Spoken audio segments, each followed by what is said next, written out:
Hi mga ka-tech team! For today's video, pag-usapan natin kung ano ang pagkakaiba ng smoke testing at sanity testing. Smoke testing at sanity testing, pareho silang mabilis na testing, pareho silang ginagawa bago mag-deep testing. At pareho silang lumalabas sa QA interviews. So ano nga ba ang difference nila? Let's start with smoke testing.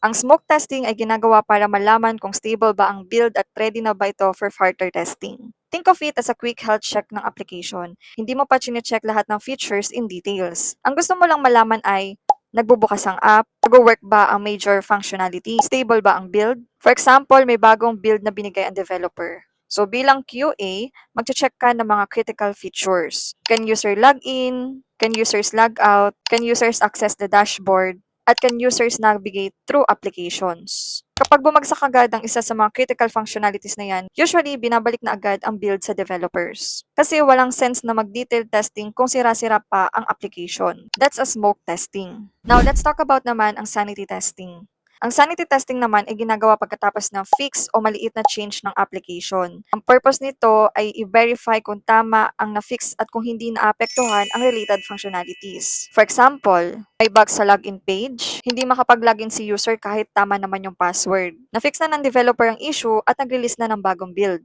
Hindi mo na kailangan i-test ang buong application. Ang gagawin mo lang ay i-check yung login functionality at mga related areas. Makakapag-login ba? May error pa ba? May ibang functionalities ba na natamaan during fix? So, yan ang tinatawag na sanity testing. So, here's the easiest way to remember it.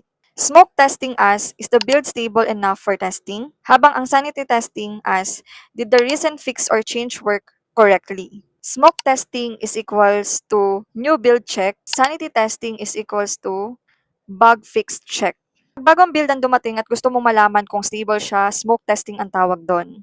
Pag may specific bug na na-fix at gusto mong i-verify ang fix, tawag naman doon is sanity testing. So remember this formula. Smoke testing, can I start testing? Sanity testing, did the fix work? Pag nalaman mo yan, hindi ka na malilito sa interview at sa actual QA project mo.